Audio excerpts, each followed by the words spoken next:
الحمد لله الذي جعل الشمس والقمر بحسبان والنجم والشجر يسجدان وفضل زمانا على زمان كما فضل مكانا على مكان وإنسانا على إنسان ونشهد أن لا إله إلا الله وحده لا شريك له لا ضد له ولا ند له ولا مثل له ونشهد أن سيدنا وسندنا وحبيبنا وحبيب ربنا وطبيبنا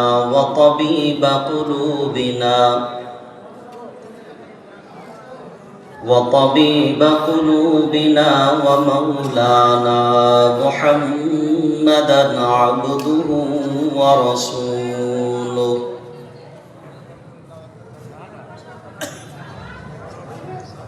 صلى الله تعالى عليه وعلى آله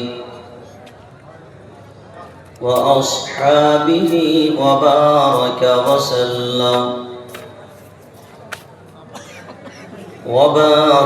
وسلم تسليما كثيرا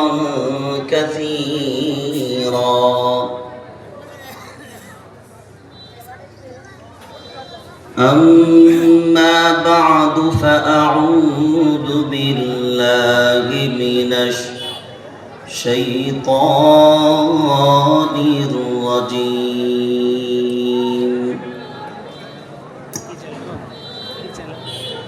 بسم الله الرحمن الرحيم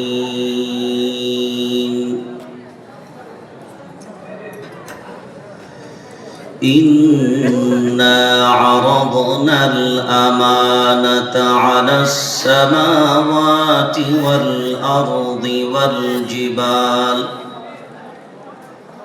والجبال فأبين أن يحملنها وأشفقن منها وحملها الإنسان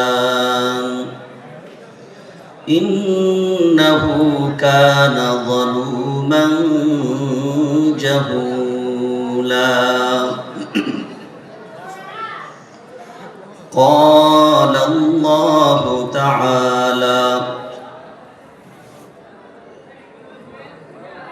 في موضع آخر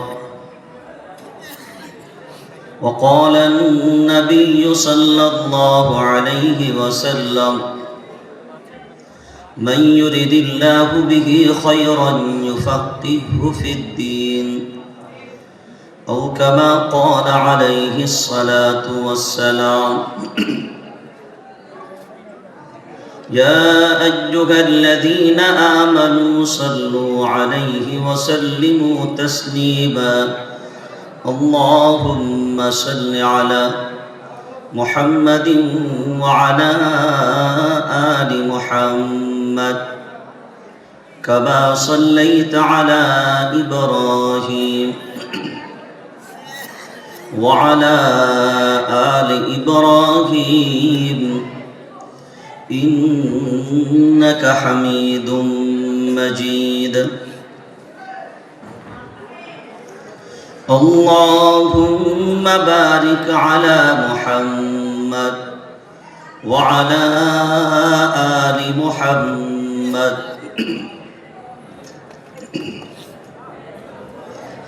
كما باركت على إبراهيم وعلى آل إبراهيم إنك حميد مجيد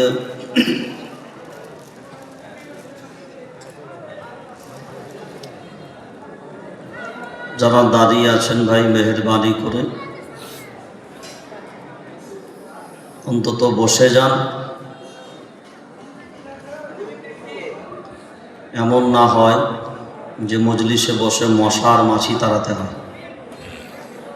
তো যারা অন্তত বসে দাঁড়িয়ে আছেন মেহেরবানি করে তারা অন্তত বসে যান।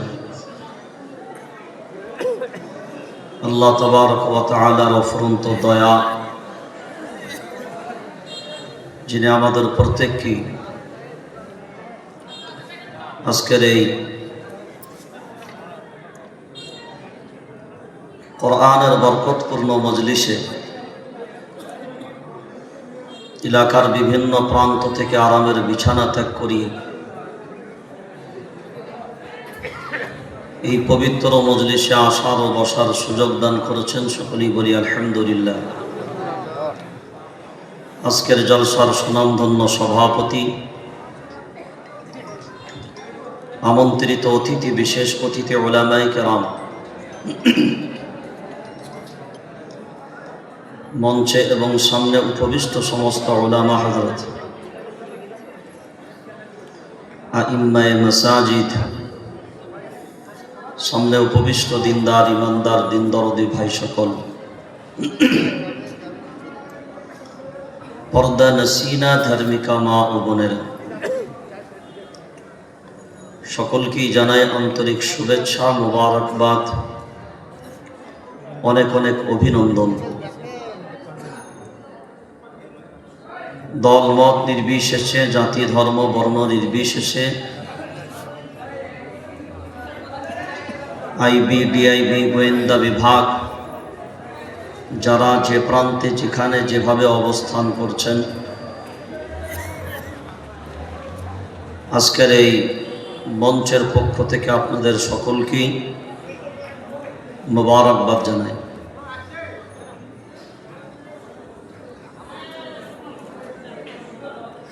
আল্লাহ তাবারক ওয়া তাআলার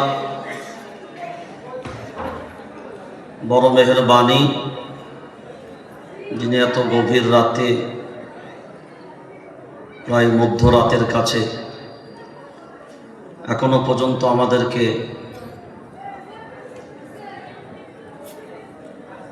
এই প্যান্ডেলে থাকার মতন সৌভাগ্য দান করেছেন, এটা একটা বড় দিক।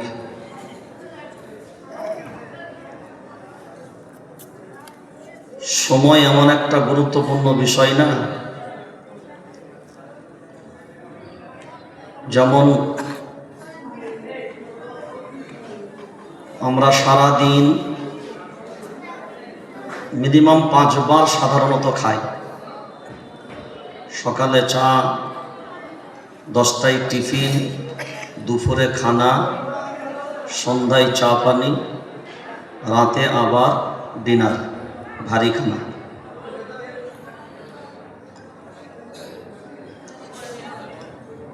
এগুলো যেমন সিস্টেমওয়ারিভাবে হয়,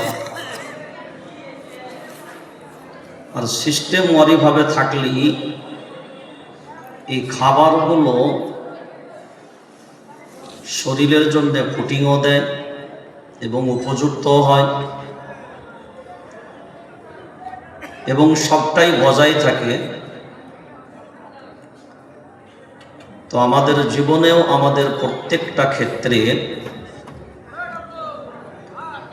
প্রতিটা বিষয়ের সময় একটা অনেক বড় কাজ করে।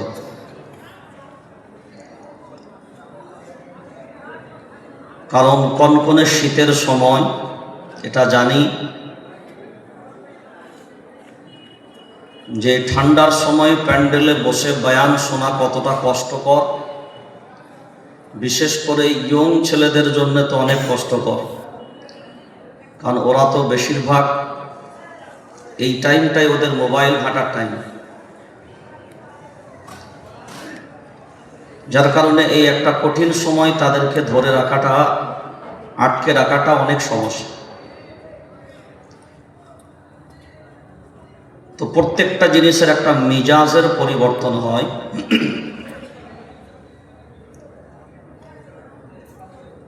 বয়ান বক্তব্যের অনেক বিষয়বস্তু থাকলেও আমি ভূমিকা ছাড়াই কয়েকটি কথা বলবো, কারণ 12:30 পর্যন্ত আপনাদের কাছে থাকবো, কারণ আমাকে বহু দূর যেতে হবে এখানে।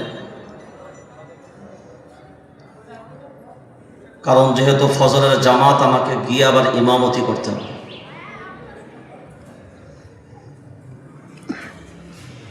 তো সেই জায়গায় দাঁড়িয়ে বর্তমান যে হালাত এবং বর্তমান যে পরিস্থিতি,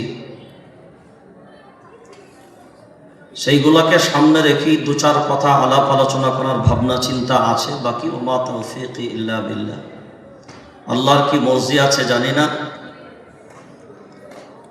কারণ দেশের বর্তমান যা হালাত আর দেশের বর্তমান যা পরিস্থিতি, এ জাতি অনেক দিন ঘুমিয়েছে, অনেক দিন ঘুমিয়ে কাটিয়েছে। স্বাধীনতার পর থেকে নিয়ে 79 বছর ঘুমিয়ে কাটিয়েছেন, আর ঘুমানোর সুযোগ আছে বলে মনে হয় না। কারণ আমি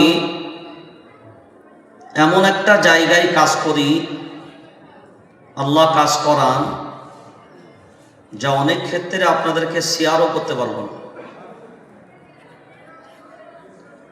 জাতির উদ্দেশ্যে বলতে চাইলেও বলার মতন অবস্থা নাই। বর্তমান হালাত অতটা ভালো অবস্থায় নেই। কারণ বহু সত্য, বহু ইতিহাস, বহু বিষয়বস্তু আমাদেরকে হজম করতে হয়, সেটাও বৃহত্তর স্বার্থের জন্য, এই জাতির কারণে, দেশের স্বার্থে, জাতির স্বার্থে। এখন কোরআনুল কারীমের একটা আয়াত আপনাদের সামনে তেলাওয়াত করেছি।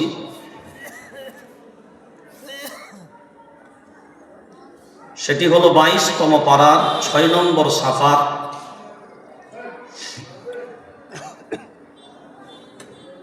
সূরা আহজাবের ভিতরে আল্লাহ এই আয়াতটি দিয়েছেন, যেটা আমরা কম বেশি জানি।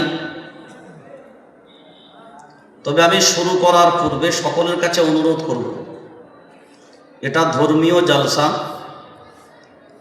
আর ধর্মীয় জলসায় যদি বসার সিস্টেমটা আপনারা ধর্মীয়ভাবেই করেন তো ভালো হয়, তাহলেও অন্তত 2-4টা কথা বলার মিজাজ থাকবে। আর যদি আপনাদের মনে হয় রাজনৈতিক মঞ্চের মতন, রাজনৈতিক মিটিংয়ের মতন মোটামুটি করে বসলেই হবে, বসা তো হবে, তবে এর বরকত পাওয়া যাবে না। মাইকের আওয়াজ তো বহু দূর পর্যন্ত যাচ্ছে, এবং মাইকের আওয়াজ যেও অনেকে এ কথা শুনতে পাচ্ছে। কিন্তু মনে রাখবেন, মজলিসে বসে তার যে হকটা আপনি আদায় করেন, এবং এখানে বসে যে বরকতটা পাবেন, সেটা আপনার মতো করে বসা হবে না। সেজন্য আমি অনুরোধ করলাম, একজনও প্রথমে দাঁড়িয়ে থাকবেন। যারা দাঁড়িয়ে থাকবেন তারা গেটের বাইরে গিয়ে দাঁড়ান, আর যারা বিক্ষিপ্তভাবে বসে আছেন তারা সামনে একটু জমাটভাবে বসে। ঠান্ডাটা ভালো পড়েছে, কাছাকাছি বসলে ঠান্ডাটা কম লাগবে। একটু গরম ভাবটা থাকলে শয়তান চক্রান্ত করার সাহস পাবে না। মাশাআল্লাহ, মাশাআল্লাহ, আল্লাহ কবুল করুক আপনাদের।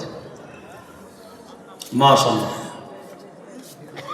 মাশাআল্লাহ, একদম একদম মাশাআল্লাহ। চলেন, ওই গেটে যে ভাই কালো জ্যাকেট পরে দাঁড়িয়ে আছেন, হ্যাঁ, ওই যে প্যান্ট শার্ট পরে একজন কি গেটে দাঁড়িয়ে আছো বাবা, মাফলারটা মুখে জড়িয়ে, হয় আপে না হলে ডাউনে। মাশাআল্লাহ, চলেন, আলহামদুলিল্লাহ, আল্লাহ আমাদেরকে কবুল করুন। প্রথমে আমরা দোয়া চেয়ে নিই যে আল্লাহ আমাদেরকে কিয়ামতের ময়দানে এই মাহফিলকে আমাদের সকলের জন্য যেন আল্লাহ নাজাতের জরিয়া বানিয়ে দেন, বলি আমিন। এখন যে মুহূর্তটায় আমরা দাঁড়িয়ে আছি, এই মুহূর্তটাই আমাদের কাছে এত কঠিন,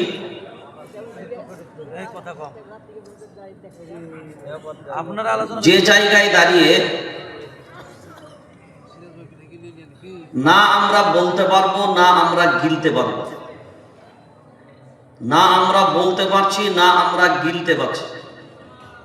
প্রবাদ বাক্যে আমি প্রায় বলে থাকি কথা, বললে মা মার খাবে, না বললে বাপ ব্যাং খাবে। কারণ অপরাধী যারা, এখন তাদের জন্য আইন অনেক সহজ। আর যখন জানবেন দেশের আইন দুপেশি ভাবে হবে, নিগাহে কहीं और নিশানা कहीं और। যদি দেশের মাটিতে যখন বিচার এমন হবে যে মুসলমান হলে ফাইসাল্লা আর এক রকম হবে, অন্যরা হলে বিচার আর এক রকম হবে, বুঝে নিতে হবে এই দেশের পতনের দিন ঘনিয়ে এসছে।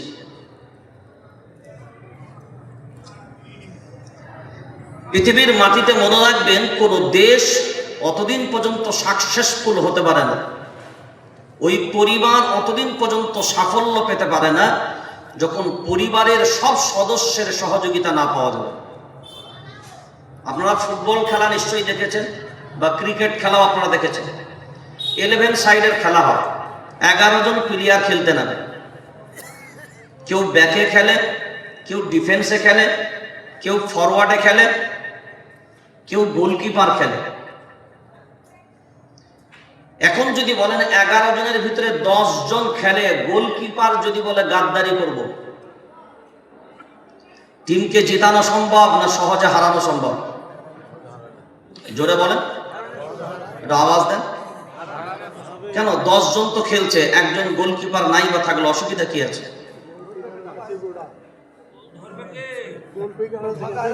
কথাটা বুঝতে পারেননি? তার মানে পুরো টিম যদি মাঠে খেলতে নামে, আর পুরো টিম যদি তার নিজ নিজ দায়িত্ব ঠিক ভাবে পালন করে, তাহলেই একটা টিমের পক্ষে জিতা আশা করা যেতে পারে। জিতবে ফাইনাল বলা যাবে না, কারণ বিপক্ষ টিমও তো 11 জন খেলবে, মানে আশা করা যেতে পারে। তেমনি একটা পরিবার যদি সবাই মিলে যদি পরিবারটাকে সাফল্যের দিকে আগিয়ে নিয়ে যাব মনে করে, তাহলে জানবেন এই পরিবারটা আগাবে। আর যদি নিজেদের ভিতরেই মনে হয় যে ভাঙন শুরু হয়েছে, দেখবেন একটা পরিবারে রান্না বান্না হয়, 10 ভাই তাদের বউ বাচ্চা কাচ্চা নিয়ে, যে চুলা যে রান্নার প্রত্যেক দিন খরচ হয়, সেটা যদি 10 ভাই আলাদা হয়ে যায়, খরচ বাড়বে না কমবে? সবাই বলেন বাড়বে। দেখেন, ব্যক্তিরা একই রয়েছে, কমে নাই বাড়েও নাই, শুধু বিচ্ছিন্ন হওয়ার কারণে এদের খরচও বাড়বে, প্রেসারও বাড়বে, চাপও বাড়বে, কষ্ট বাড়বে। কারণ সবারই মিলিত প্রচেষ্টা একটা আলাদা, আর বিক্ষিপ্ত প্রচেষ্টা আলাদা। 10 ভাই যখন 10টা কাজে হাত দিবে, তখন ওই কাজটা অনেক সহজে আসবে।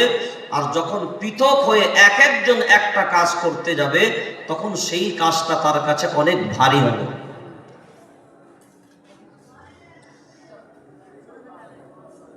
সারা পৃথিবীর মানচিত্রে 750 থেকে 800 কোটির মতন জনসংখ্যা মানুষ। একক সংখ্যায় মুসলমান সারা পৃথিবীর মানচিত্রে 200-250 কোটির মতো।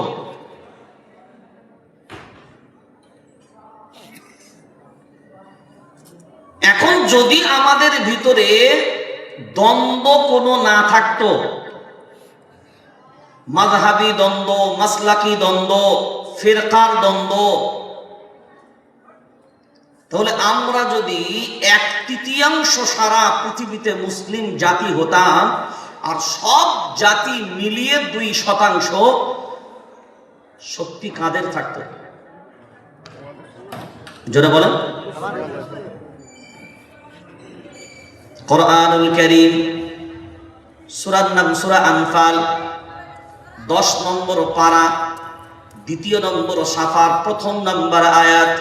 ওয়া আতিউল্লাহা ওয়া রাসূলাহু ওয়া লা তানাযাউ ফাতাফশালু ওয়া তাযহাবা রিহুকুম ওয়াসবিরু। আল্লাহু আকবার বলেন। বাঘের বাচ্চার মতন বলেন, সিংহের সন্তানের মতন বলেন। এই আওয়াজে এখনো পর্যন্ত কাজ হবে না।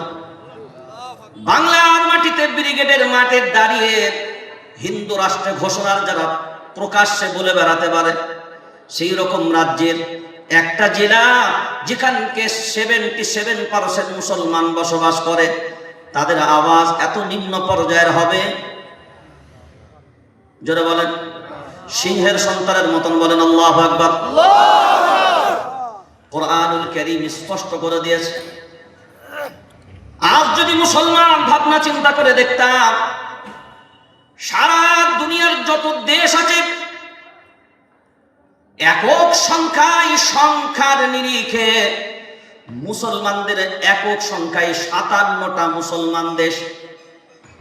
একযোগে কয়টা? 57টা মুসলিম দেশ। এই 57টা মুসলিম দেশ এই পর্যন্ত শেষ না। 57টা মুসলিম দেশ তো নির্দিষ্টভাবে মুসলমান কান্ট্রি 57টা হওয়ার পরে সারা পৃথিবীর যত দেশ আছে, মরু প্রান্ত হোক, পূর্ব থেকে পশ্চিম, উত্তর থেকে দক্ষিণ, যে দেশে আপনি যাবেন না কেন, পৃথিবীর মানচিত্রে এমন কোন দেশ নাই যে দেশের মাটিতে মুসলমান খুঁজে পাবেন না। তাহলে মুসলমানদের নামের নিরিখে এককভাবে 57টা মুসলিম দেশ, সারা পৃথিবীর কোন ধর্মের এতগুলো দেশ নাই। কি বললাম? খ্রিস্টানদের দেশ সারা পৃথিবীতে 5টা দেশের নাম বলেন। ইহুদিদের সারা পৃথিবীর জমিনে 5টা দেশের নাই, 2টো দেশের নাম বলেন। জৈনদের, বৌদ্ধদের সারা দুনিয়াতে 2-3টা দেশের নাম বলেন না, কারোর জন্য নাই। মুসলমানদের একক সংখ্যায় 57টা মুসলমান দেশ। তারপরেও যেন বর্তমান সময়ে মনে হয় এরা যেন সব এতিম, এরা যেন সব মিসকিন, এদের যেন কেউ নাই, এদের কোনো গার্জেন নাই, এরা যেন অভিভাবকবিহীন ভাবে দুনিয়ায় ভটকে চলে। অথচ কোরআনুল কারীম সূরার নাম সূরা মুহাম্মদ 26 নম্বর পারা, 6 নম্বর সাফার, লাস্ট নম্বর আয়াতে আল্লাহ বলেন, যালিকা বিআন্নাল্লাহা মাওলাল্লাযীনা আমানু ওয়া আন্নাল কাফিরিনা লা মাওলা লাহুম। আল্লাহু আকবার বলেন। যালিকা বিআন্নাল্লাহা মাওলাল্লাযীনা আমানু, ঈমানওয়ালাদের জন্য কোনো টেনশন এই জন্যই নেই। ঈমানওয়ালাদের যিনি অভিভাবক বা গার্জেন, তিনি অন্য কেউ নয়, তিনি একমাত্র আসমান এবং জমিনের একমাত্র মালিক। ইন্না রাব্বাকুমুল্লাহুল্লাযী খালাকাস সামাওয়াতি ওয়াল আরদ ফি 6 আইয়ামিন সুম্মা ইসতাওয়া আলাল আরশ। আল্লাহু আকবার বলেন। এই আসমান বলেন, জমিন বলেন, যাই বলেন না কেন, এই সব কিছু আমার আল্লাহ বলেন আমার হাতের মুঠার ভিতরে। হাতের মুঠার ভিতরে বলতে আমার আপনার হাত মুঠা যদি বন্ধ করে নিই, এই মুঠার ভিতরে আসমান জমিন, আল্লাহ বলেন আমি আল্লাহ আমার হাতের মুঠার ভিতরে। এখন যদি আমার হাতের মুঠার ভিতরে একটা ছোলা দানা আমি রাখি, এই ছোলাটা আমার হাতের মুঠার ভিতরে যেমন হবে, এই আসমান জমিনটা আমার আল্লাহর কাছে তেমন হবে। কারণ একটা জিনিস মনে রাখবেন, এই আসমান জমিন আমার আপনার কাছে অনেক বড় হতে পারে, কিন্তু যিনি বানিয়েছেন তার কাছে এত কারণ দুনিয়া আল্লাহ যখন থেকে বানিয়েছে আজ পর্যন্ত দুনিয়ার দিকে আল্লাহ ফিরে একবারের জন্যও তাকায়নি। বানিয়ে দিয়েছে এই মানুষের জন্য। এবার আপনি লক্ষ্য করে দেখেন, সেই আল্লাহ নিজেই বলছেন টেনশন তোমাদের কেন হবে, কারণ আমি আল্লাহ তোমাদের জন্য স্বীকৃতি দিলাম। এমন একটা কিতাব থেকে এই কথাটা আমি আল্লাহ বলছি, যে কিতাবের ভিতরে যারা পরিমাণ কোনো ভেজাল খুঁজে পাওয়া যাবে না। সারা দুনিয়ার সব শক্তি যদি ঐক্যবদ্ধ হয় আর যদি কোরআনুল কারীমের মাঝখানে ভেজাল খুঁজতে যায়, মনে রেখে দেবেন একটা জিনিস, যারা ভেজাল খুঁজতে গেছে ওদের নিজেদের ভেজালের বেড়া জালে জড়িয়ে কোরআনের সংস্পর্শে এসে কোরআনের সামনে মাথা নত করা ছাড়া আর কোনো উপায় হয়নি। কারণ যদি আমরা লক্ষ্য করে দেখি, ইন্না আরাদনাল আমানাতা আলাস সামাওয়াতি ওয়াল আরদি ওয়াল জিবাল ফাআবাইনা আন ইয়াহমিলনাহা ওয়া আশফাকনা মিনহা ওয়া হামালাহাল ইনসান ইন্নাহু কানা যালুমান জাহুলা। আল্লাহু আকবার বলেন। ওরে মুসলমান, এত সুন্দর বর্ণনা শোনার পরে তোমার জবান খুলে না কেন? এবার লক্ষ্য করে দেখেন, এই হাতে একটা ছোট্ট কিতাব, যদি আমরা দুনিয়ার দাড়ি পাল্লাই ওজন করি, এর ওজন কত হতে পারে? 1 থেকে 1.5 কিলো। কত ওজন? কত ওজন হবে? 1 থেকে 1.5 কিলোর মতন ওজন। অথচ আল্লাহর কোরআনের সাথে এবার দেখেন, মিলিয়ে দেখেন, এর ওজনটা আমার আপনার কাছে মনে হলো 1 থেকে 1.5 কিলো হবে। হ্যাঁ, আমার হাতে তেমনই মনে হচ্ছে। কিন্তু কোরআনুল কারীম বলেন, এই কিতাব আল্লাহ যখন আসমানের উপরে দিতে চেয়েছিল, আসমান বলে না, আমার পক্ষে সম্ভব না। জমিনকে দিতে গেল, জমিন বলে না, সম্ভব না, আমার পক্ষে নেওয়া সম্ভব হবে না। পাহাড়কে যখন দিতে গেল, পাহাড় বলে না, আমার পক্ষে সম্ভব হবে না। কারণ আমরা কম বেশি যারা একটু কোরআন সম্পর্কে বুঝি তারা সবাই জানি। আপনারা বহু জায়গায় বেড়াতে টেড়াতে গেছেন না, জাননি? বহু জায়গায় পাহাড়ের ঝর্ণা আপনারা দেখেছেন না, দেখেননি? আরে আওয়াজ দেন না। পাহাড়ের ঝর্ণা দেখেছেন না, দেখেননি? বহু জায়গায় গেছেন না এমন ঘুরতে যেখানে পাহাড় থেকে ঝর্ণা ঝরে পড়ছে? অত সুন্দর দৃশ্যগুলো আপনি দেখলেন, পাহাড় থেকে ঝর্ণা ঝরে পড়ছে, ওই ঝর্ণার পানিতে অনেকে গোসল করেছেন, পরিবারদেরকে নিয়ে গিয়ে এই সুন্দর নাজারাটা সবাইকে দেখিয়েছেন। কিন্তু আপনারা কি কোনোদিন জানেন, কোনোদিন কি গবেষণা করে মূল্যায়ন করেছেন এই পাহাড় পাহাড় শুধু পাথর আর পাথর, এত সুন্দর স্বচ্ছ পানি এই পাহাড়ের ভিতর থেকে কেমনে বের হয়? সুম্মা কাসাত কুলুবুকুম মিন বাদি যালিকা ফাহিয়া কাল হিজারাতি আও আশাদ্দু কাসওয়া ওয়া ইন্না মিনাল হিজারাতি লামা ইয়াতাফাজ্জারু মিনহুল আনহার ওয়া ইন্না মিনহা লামা ইয়াশাক্কাকু ফায়াখরুজু মিনহুল মা وَإِنَّ مِنْهَا لَمَا يَهْبِطُ مِنْ خَشْيَةِ اللَّهِ وَمَا اللَّهُ بِغَافِلٍ عَمَّا تَعْمَلُونَ। আল্লাহু আকবার বলেন। তোমরা দেখো পাহাড়ের ভিতর থেকে ঝর্ণাগুলো ঝরে, ওগুলো পাহাড়ের ঝর্ণা তোমাদের নজরে পড়ে, কিন্তু না না, ওই পাথরগুলো আল্লাহর ভয়ে কান্নাকাটি করে, ওই পাহাড় ভেদ করে আল্লাহর ভয়ে তাদের চোখ বেয়ে ওই পাথর ফেটে আমি আল্লাহ পানি বের করি। এই পানিগুলো তোমাদের নজরে তোমরা ঝর্ণার পানি বলো, কিন্তু ঝর্ণার পানি ওগুলো না। ওই পাহাড়গুলো আল্লাহর ভয়ে কাঁদতে কাঁদতে তাদের যে অশ্রুগুলো প্রবাহিত হয়, ওই অশ্রুগুলোই তোমাদের সামনে ঝর্ণার আকৃতিতে তোমাদের সামনে প্রবাহিত হয়। তোমরা মনে মনে ভাবো এত সুন্দর ঝর্ণার পানি আমরা গোসল করলাম। বহু সময় দেখবেন পাহাড় থেকে পাথরগুলো ভেঙে ভেঙে গুঁড়ো গুঁড়ো হয়ে উপর থেকে পড়ে। অনেক মানুষ মনে মনে ভাবে এই পাহাড় বুঝি ভেঙে গিয়েছিল, গুঁড়ো হয়ে পড়ে। না রে আল্লাহর গোলাম, না। এই পাহাড়গুলো চূর্ণ বিচূর্ণ হয় শুধুমাত্র আল্লাহর ভয়ে। ওই জন্য এই পাহাড়কেও যখন কোরআনুল কারীম দিতে যাওয়া হলো, এই পাহাড় বলল আমার পক্ষে সম্ভব নয়। সেটা অন্য কোনো কারণে নয়, একমাত্র এর ভয়ে। কার ভয়ে? আল্লাহর ভয়ে। কার ভয়ে? জোরে কার ভয়ে? আল্লাহর ভয়ে। এখন এই কোরআনুল কারীম নিলেন কারা? জোরে বলেন না। নিলেন কারা? মানুষ। নিলেন কারা? নিলেন কারা? মানুষ। দিলেন কাদের? মানুষদেরকে। ও হামালাহাল ইনসান। কারা ধারণ করলো? কারা ধারণ করলো কিতাব? ও হামালাহাল ইনসান। ও হামালাহাল ইনসান, মানুষ ধারণ করেছে এই কিতাব। ওই জন্য আমরা কম বেশি সবাই জানি, মায়ার নবী মদিনাওয়ালা যখন হীরা পর্বতের ভিতরে ছিলেন, জিবরিল আলাইহিস সালাম আসলেন। আসার পরে এই বর্ণনা আমরা সবাই কম বেশি জানি। একটা শব্দ প্রথমেই মায়ার নবী মদিনাওয়ালাকে বলেছিলেন, কি কি শব্দটা? ইকরা। কি শব্দ?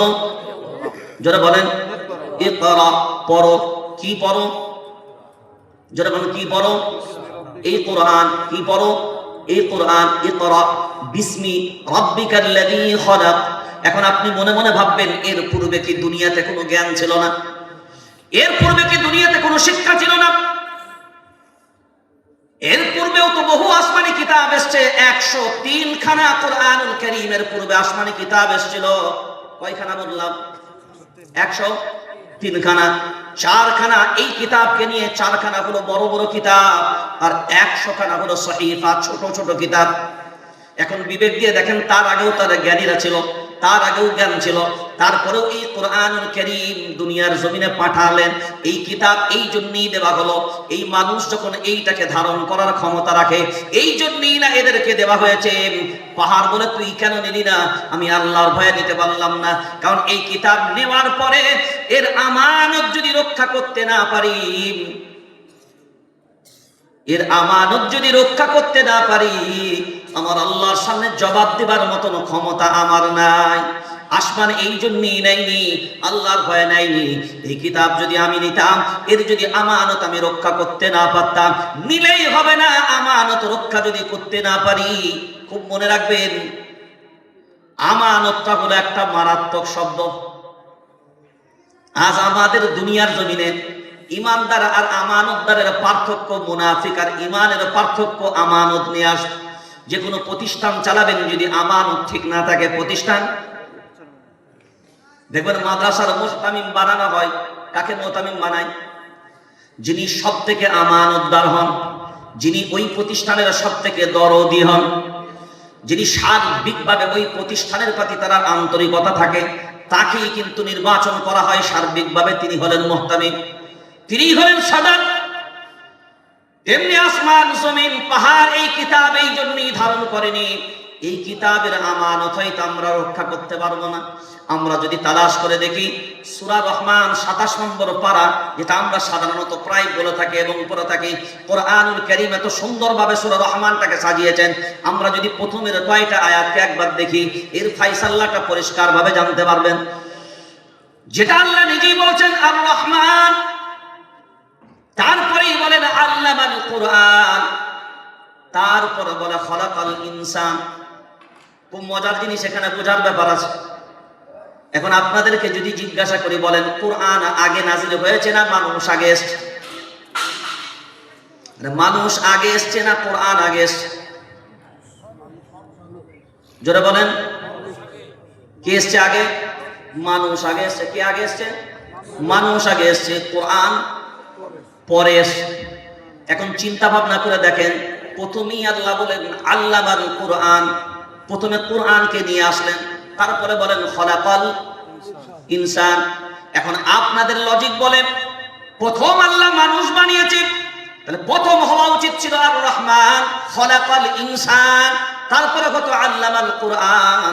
কিন্তু আল্লাহ বলেন না, আল্লামাল কোরআন খলাকাল ইনসান। এবার দেখেন, লক্ষ্য করেন কেন এই কথাটা বললেন, কেনই বা আগে কোরআন নিয়ে আসলেন, পরে মানুষকে নিয়ে আসলেন।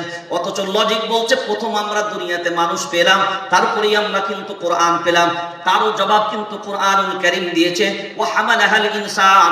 পাহাড় নিল না এই কিতাবকে, আসমান নিল না এই কিতাবকে, জমিন নেয়নি এই কিতাবকে, একমাত্র এই ভোলা মানুষগুলো নিল।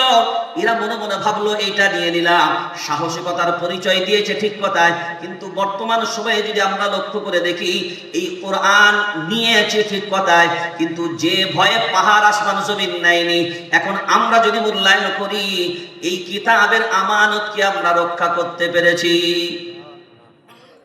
জোরে বলেন। এবার বলেন যে কিতাবের আমানত রক্ষা না করতে পারার জন্য ভয়, আল্লাহর ভয়, আল্লাহর ভয়, পাহাড়গুলো চূর্ণ বিচূর্ণ হয়। এই পাহাড়গুলো কাঁদতে কাঁদতে তাদের ঝর্ণায় রূপান্তরিত হয়। ওরে মুসলমান, একদিনের জন্য ভাবলেন না। ওই জন্যই তো আল্লাহ কোরআনুল কারীমে একটা আয়াত দুই জায়গায় বর্ণনা করেছেন। সূরার নাম সূরা নিসা ৫ নম্বর পারা ১০ নম্বর সাফা। দ্বিতীয় হলো সূরার নাম সূরা মুহাম্মদ ২৬ নম্বর পারা ৮ নম্বর সাফার ভিতরে আল্লাহ ক্লিয়ার করেছেন, আফালা ইয়াতাদাব্বারুনাল কুরআন। আল্লাহু আকবার বলেন।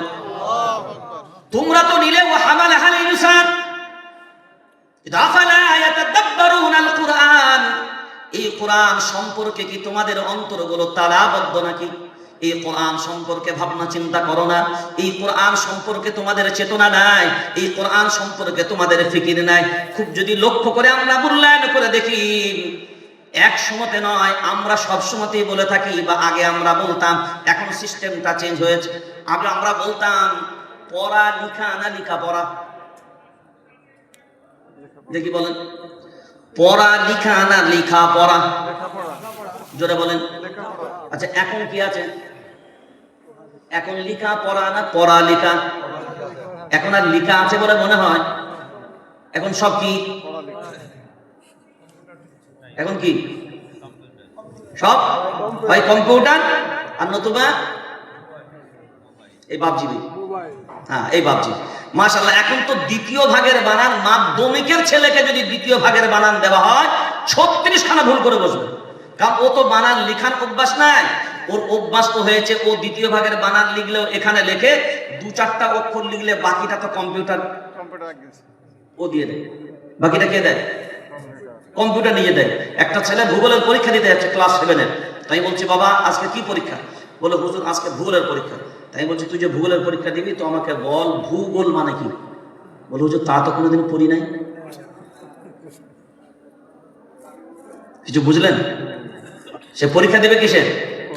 ভূগোলের।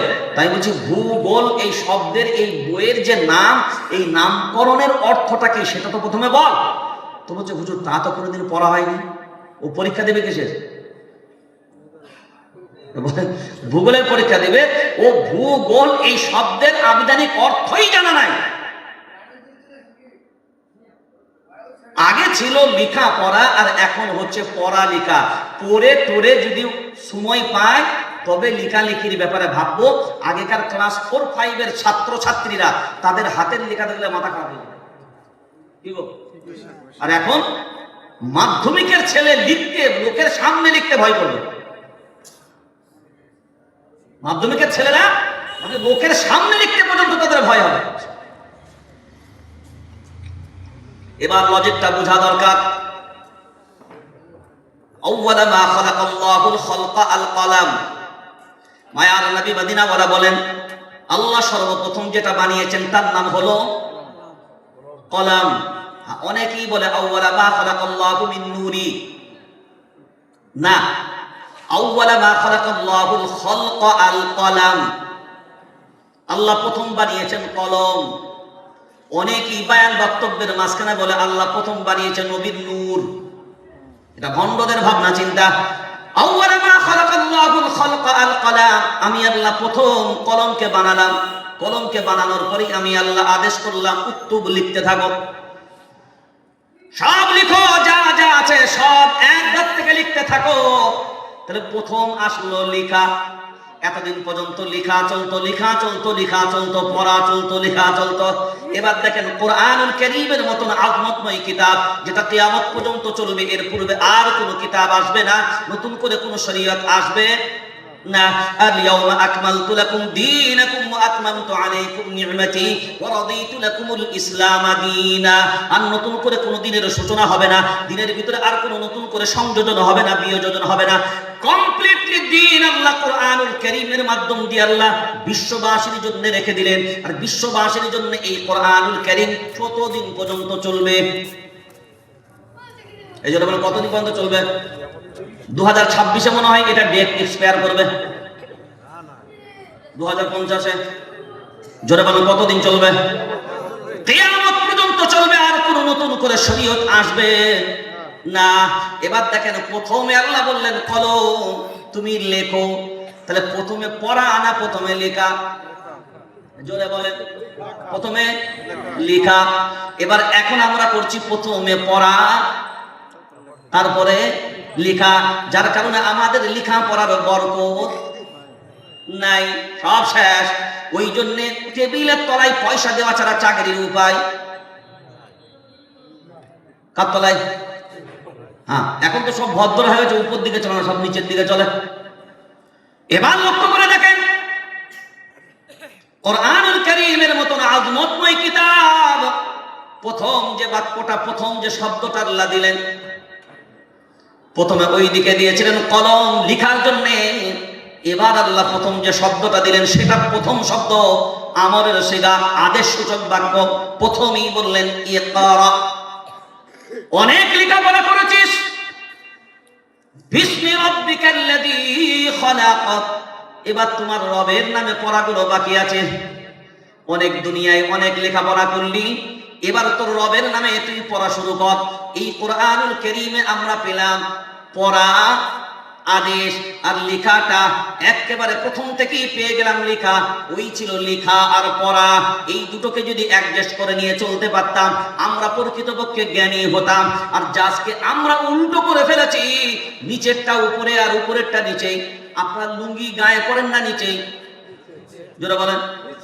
একটা সময় দুনিয়াতে এমন ছিল, মানে ছোট্ট ছোট্ট মেয়েদের বিয়ে হতো, বাল্য মেয়েদের বিয়ে হতো, খুব ছোট ছোট মেয়েদের বিয়ে হয়ে যেত।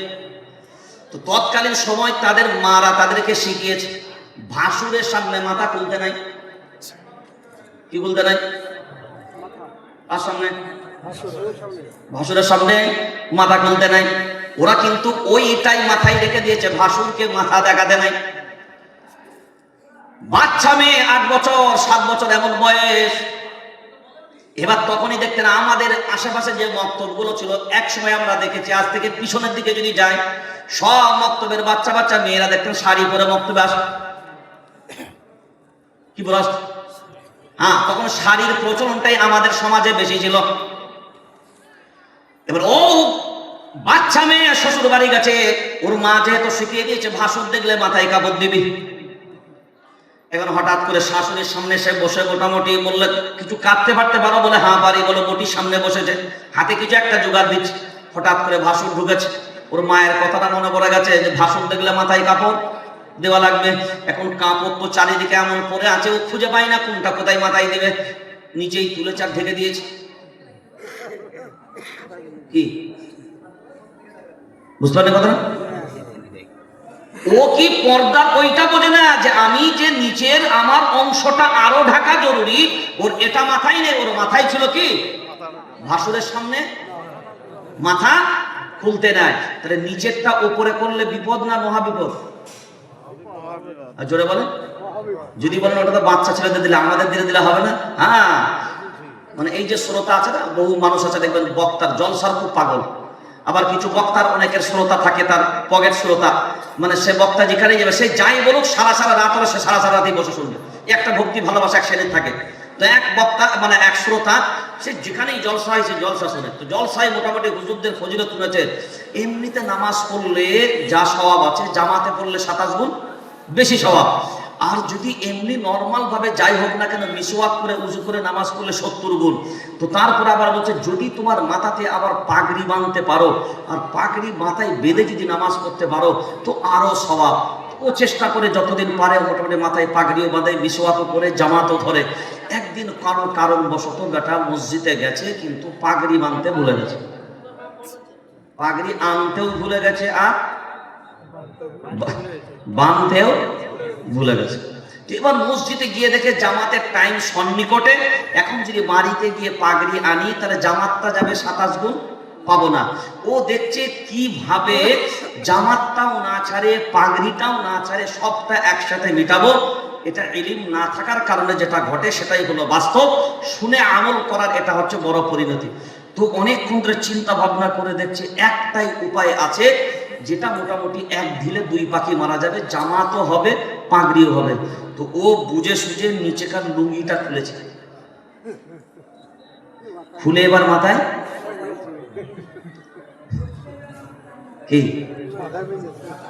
কি বেঁধেছে? পাগড়ি বেঁধেছে। সব নিয়ে বলো, নিচে কি? নিচে সব ফাঁক। তেমনি ঠিক আমাদের অনুরূপ সিস্টেম ওয়ারিভাবে যদি আমাদের থাকে তো কোনো টেনশন নাই। আমরা করছি বর্তমানে কি উল্টো। লেখা পড়া যদি আমাদের মাঝখানে থাকতো তাহলে অবশ্যই আমরা শিক্ষিতের জায়গায় পৌঁছাতে পারতাম।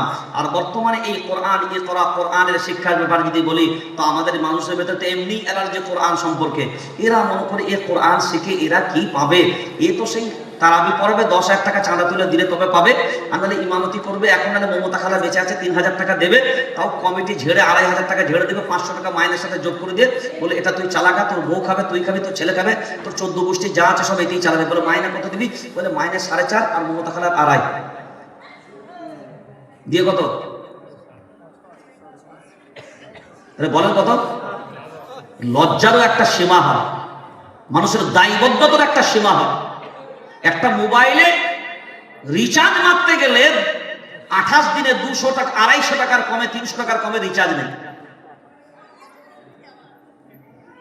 কিন্তু বর্তমানে সব জিনিসের উন্নতি ঘটেছে, সব জিনিসের।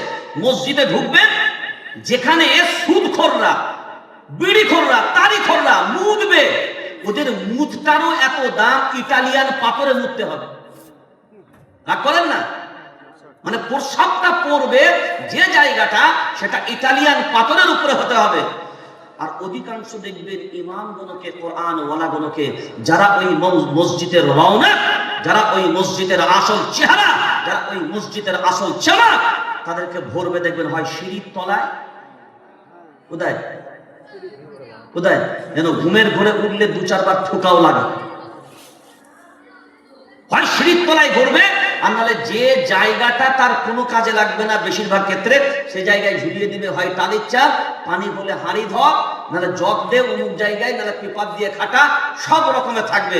আর সুদখোর, গেঁজাখোর, ওইগুলো যেখানে পিশাব করবে ওটাও ইতালিয়ান চকচকে পাথর হতে হবে। রাগ করেন না কথাটা? আর ওই পাথরগুলো বসানোর জন্য ওই সুদখোরগুলো পিশাব করবে, তারা পিশাবের জন্য ওইগুলো জনগণের কাছ থেকে চাঁদা তুলে আদায় করবে। কোনোদিন তো এমন হলো না যে ইমাম সাহেবের ঘরটা খুব সুন্দর করব, তার জন্য কোনোদিন তো কালেকশন মসজিদে করলেন না। আমরা তো ইমামগুলোকে একদম ফকটিয়া, আমরা তো বলি এ কথা, বা আমরা বেশিরভাগ ক্ষেত্রে বলেই দিই, আরে যার নাই কোনো গতি সেই করে কি ইমামতি। আমরা যাই, তোদের নেই কোনো গতি, তাই তো করি আমরা মসজিদের ইমামতি। আমাদের দ্বারাতে হয়নি এ দেশ ও জাতির ক্ষতি, আর ইনশাআল্লাহ আগামীতে গর্ব আমরাই এ জাতির উন্নতি। কারণ যদি আজকে ইমামরা মসজিদগুলো ছেড়ে দেয়, ইমামরা যদি ইমামতির জায়গায় না দাঁড়ায়, এই কোরআনওয়ালারা যদি ছেড়ে দেয়, তো মনে রেখে দেবেন মসজিদগুলো কি হবে? দিনে কয়বার ঝামেলা হবে? আরে বলো, কয়বার মারামারি হবে? ও বলবে ও নামাজ পড়ালে আমি পড়বো না, কারণ ওর বইয়ের সাথে আমার বইয়ের মুরগিলে ঝগড়া হয়েছে। ও নামাজ পড়ছে, আমি কি করে পড়বো? ও তো বেটা এক্ষুনি আমাকে গাল দিয়ে এলো, ওর পিছনে নামাজ। জোরে বলেন। দিনে 5 বার মারামারি মসজিদ গুলোতে হতো। ওরে মুসলমান, একদিনের জন্যও ভাবলেন না ইমামদের সম্মান ওই জায়গা থেকে নয়। ইমামদের সম্মানের জায়গাটা আপনি দেন বা না দেন, আল্লাহ কোরআনুল কারীমের মাধ্যমে দিয়েছে, কারণ এরাই হলো প্রকৃত কোরআনওয়ালা। মায়ার নবী মদিনাওয়ালা বলেন আল ইমামু দামিনুল, ইমামরাই হলো জিম্মাদার, ইমামরাই হলো জিম্মাদার। আর এই ইমামরা যা তা নরমাল ব্যাপার নয়। ইন্নামাল উলামা ওয়ারাসাতুল আম্বিয়া, মায়ার নবী মদিনাওয়ালা বলেন একমাত্র দ্বীনের নেতৃত্ব দেওয়ার দায়িত্ব আমি আল্লাহ।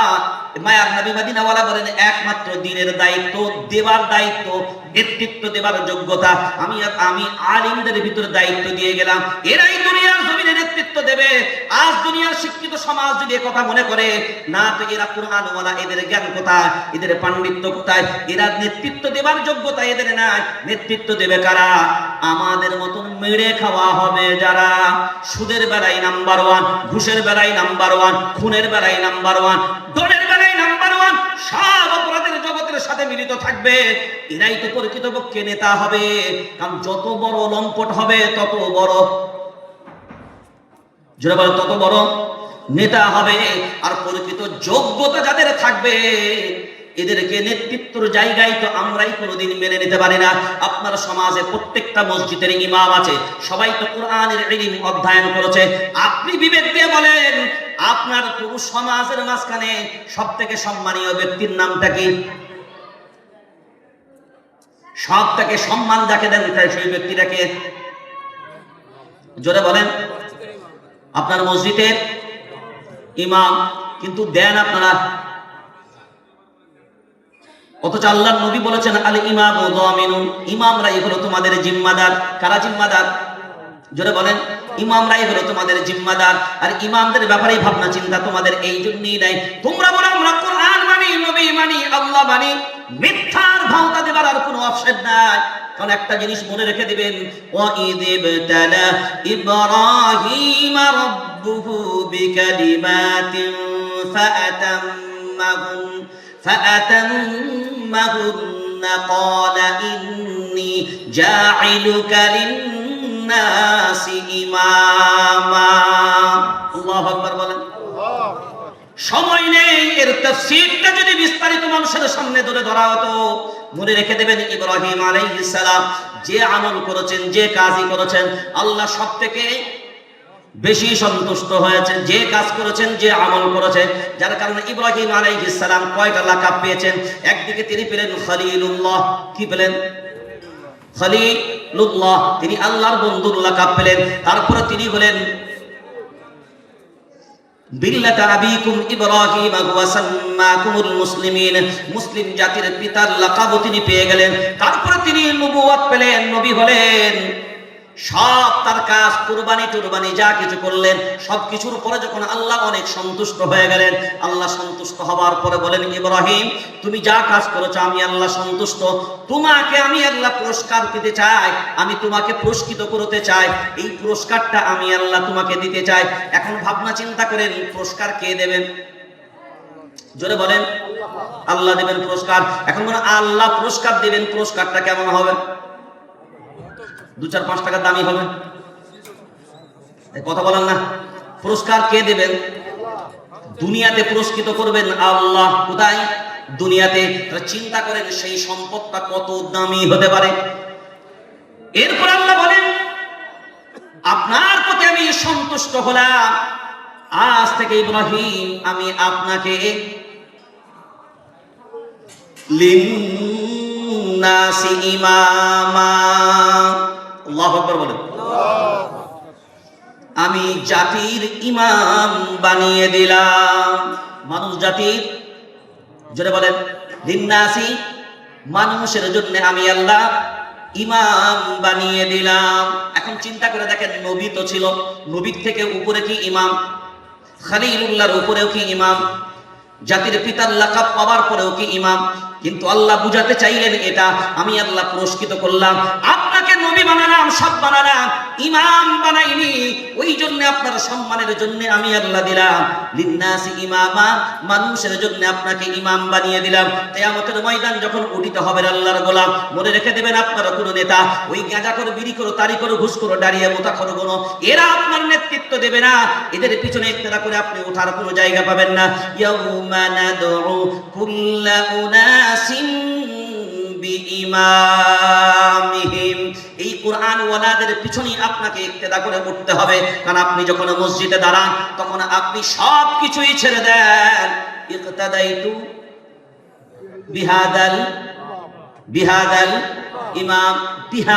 ইমাম, হ্যাঁ, এই ইমামের পিছনে আমি নিঃশর্তে ইক্তেদা করছি। ইমাম যা করবে সবই ঠিক, ইমাম যা বলবে সবই ঠিক। তাই তো আমি সূরা ফাতিহা যখন পড়া হয়ে যায় আমি লাস্টে বলি কি?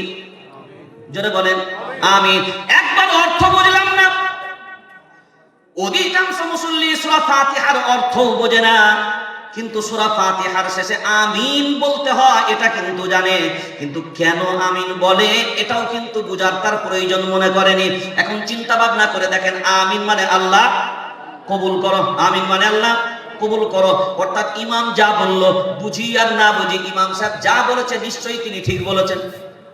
কি বুঝি আর না বুঝি, ইমাম সাহেব যা বলেছেন নিশ্চয়ই তিনি ঠিক বলেছেন।